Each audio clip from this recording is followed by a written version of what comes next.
Good morning, good night, good evening, and today we are bringing you Salem. Salem, the Tier 10 special ship for the American cruisers. Again, what's this ship look like? It's a Des Moines. It's a Des Moines, literally straight and forward. Economic boost-wise, nothing special. Completely standard without the merit flag, so we're going to go through it quick. 50% to credits, 105 to ship XP, 115 to commander, and 150 with a clan. Nothing special. Armor-wise, literally Des Moines armor. We're not going to go over it too much because we've already mentioned this in our Des Moines tech line. So we're just going to give you the specs, and you can go. We'll go from there. 27mm armor pen, 27mm bow armor. Again, not much armor, you'll get overmatched. 30mm belt armor, you can bounce. 152 Citadel armor, again, you're above the waterline, so you have to be wary of that. And then you get the 27mm stern, so you are overmatchable. So we're just going to go over that real quickly. Citadel, overmatchable, boom, you're dead. Hit points is only 49,700, 7% of torpedo reduction, so not the best torpedo protection.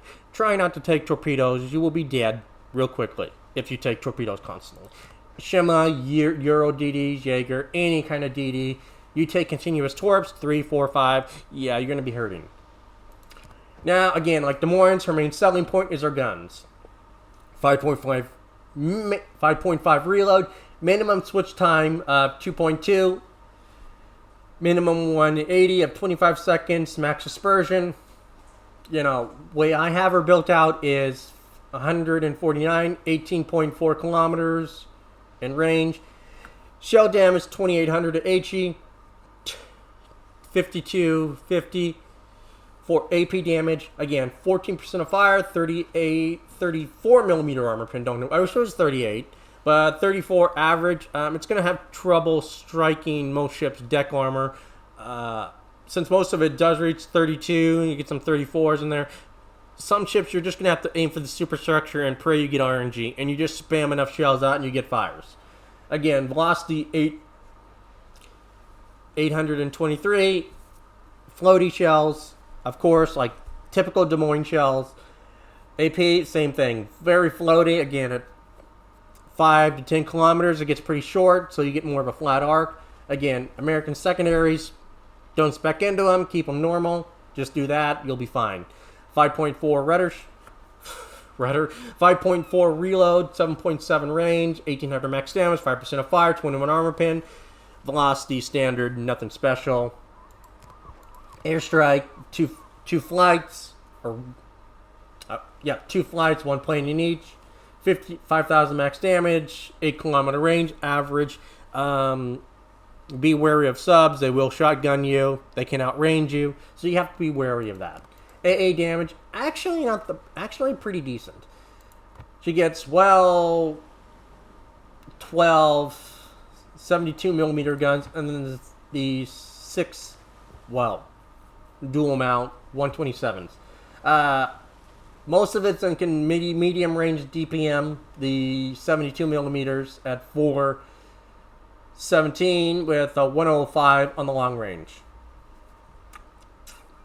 Actually very decent, and with the consumables you get, she's actually not a bad AA ship.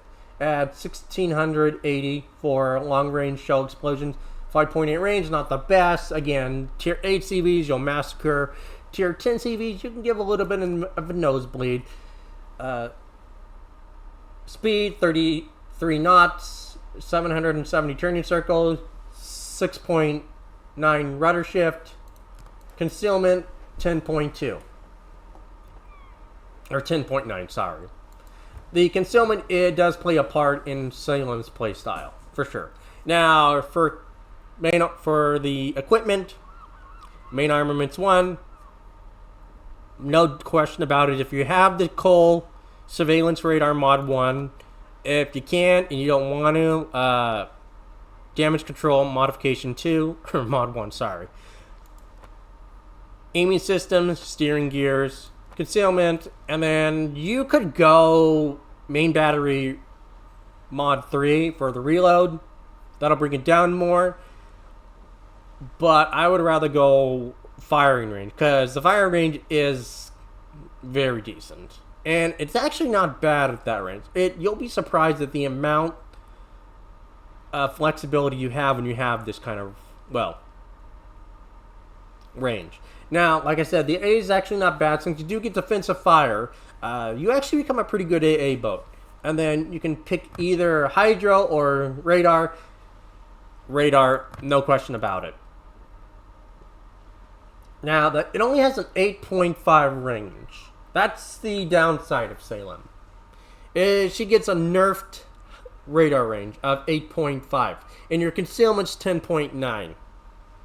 You've got a 2-kilometer gap between your radar and your detection. So that is a downside.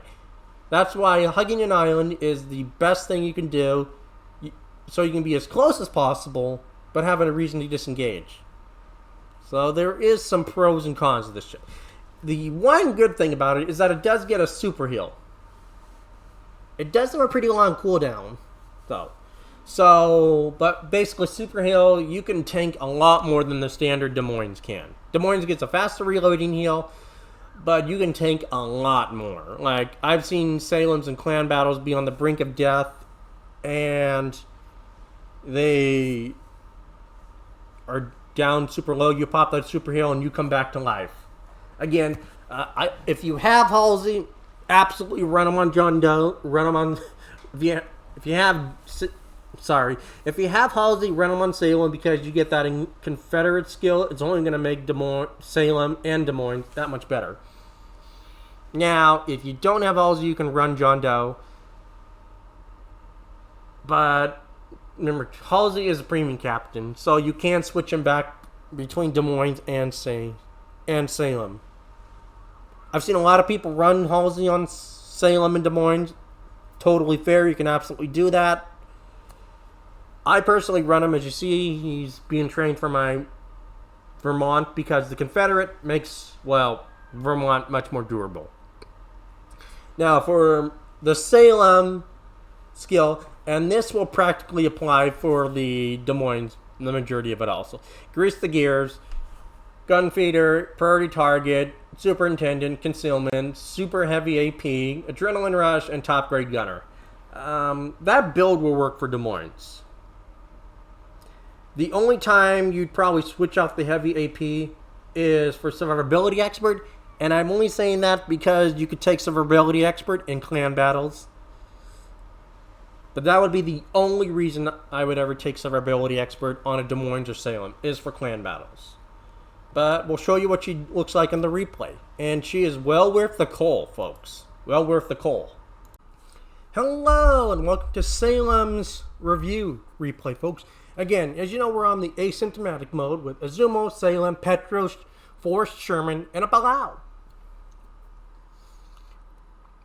And don't mind Pink Holland, he's had a rough day.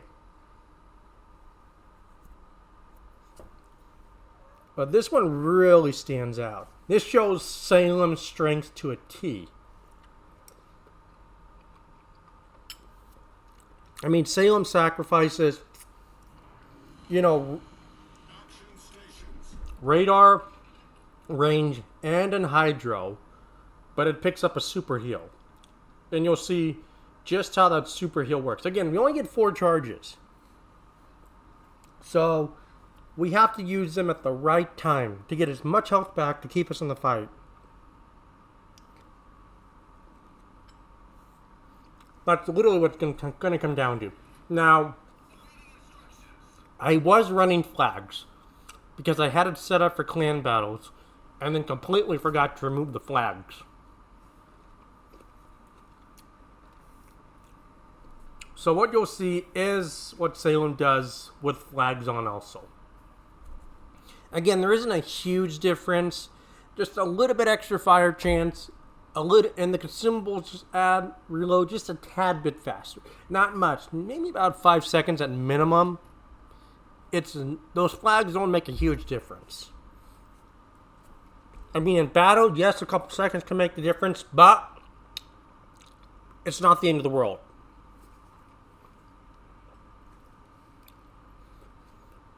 if Tier 10 ops come out, I'll be running Salem without any flags.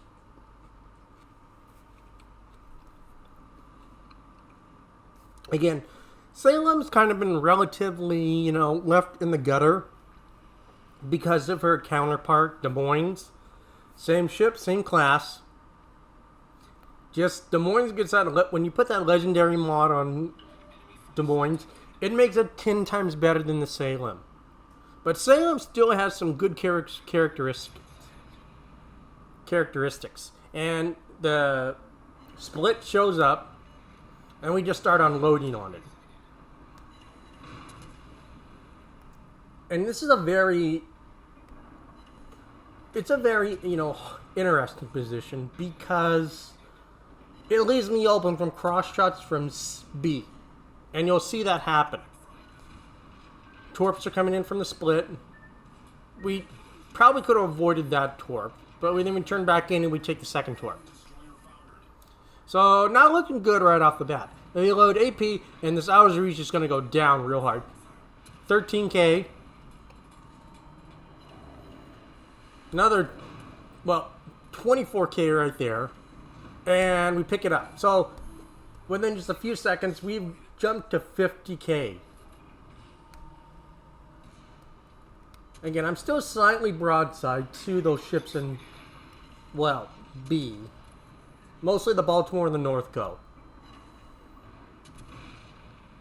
But that Lion is showing me a perfect broadside, so I can just shoot AP into him. And I am aware of them being cross-shotted, so I'm taking that into account. Fortunately, the Lion isn't looking at me. I don't know what was going on with him, that bot.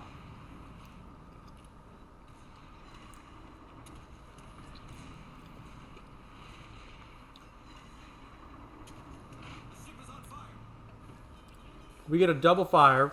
That's unfortunate. Again, I am, basically broadside to this Leon at this point. But we're just shooting AP into him. And then we switch to HE. Because he's too much of an angle at this point. So, it's back to HE. But just from that Leon, we went up like 40k. We get a fire on him. He DCPs it.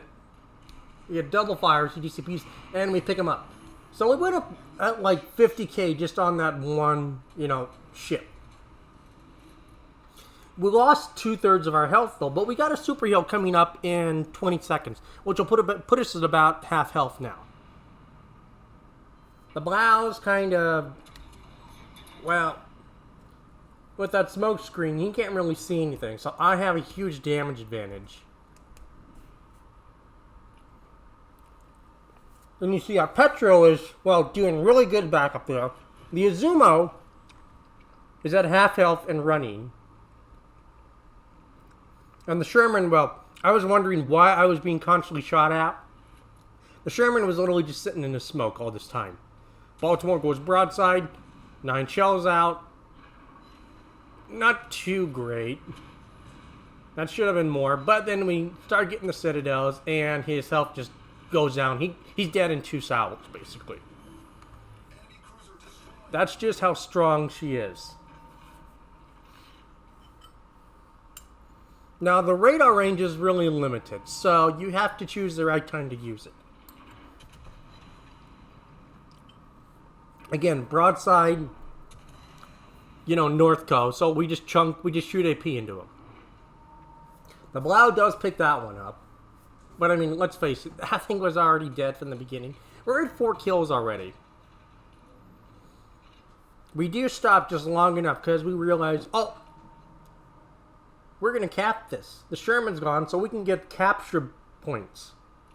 And capture equals big XP.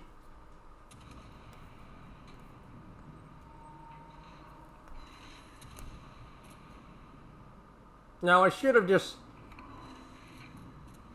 did slightly mess up. You'll see me use my sub thing and my anti-sub again. I should have just used my guns, but that's on my bad. It's a force of habit when you see subs. It is. But we do get a direct hit on him, so we do max damage to him. Broadside Nagato, we just start slamming AP into his side. 5k, 5k, 5k. It just keeps adding up. And the Sherman has good DPM, but he doesn't have the DPM that we do. There's a sub again. We do pick him up on our... We pick the Nagato up on our second... Again, you know, it's a force of habit to do that. It is. It's a force of habit to do it. It's not that I didn't want the kill. I mean, if you're fighting subs, it's an automatic instinct to go to the ASW. It is.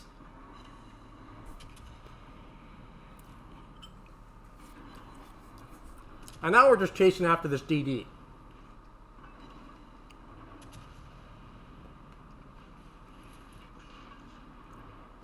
We're at 5 kills, almost at 200k. We got a capture ribbon, so that puts us way above the XP for our team.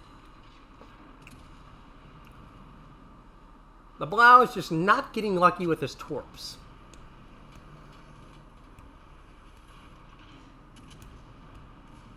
And our Sherman, you know, is just firing and firing, but he's not really pushing in. So the team is literally just giving me damage at this point. We pick up the Ognavoid. We've sunk an enemy destroyer.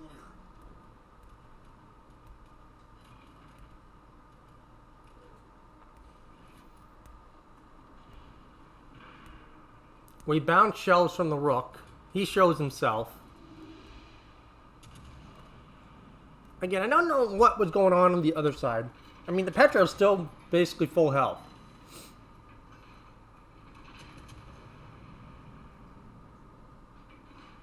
And we just start unloading with all 9 guns on this Rook. Get a fire. And we angle in just enough to bounce the shells, so we don't take Citadel damage. Another fire. He DCPs it. We do start taking a little bit of damage, but it's whatever. It's not going to matter. We do pick up the Rook.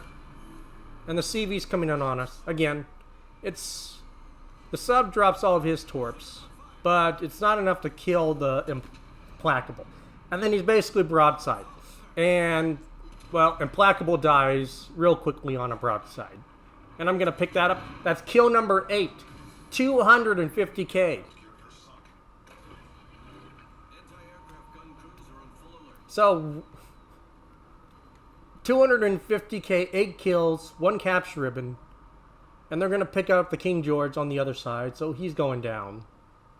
He does take 1 shot at me as probably a vengeance strike. But that was a really great display of Salem.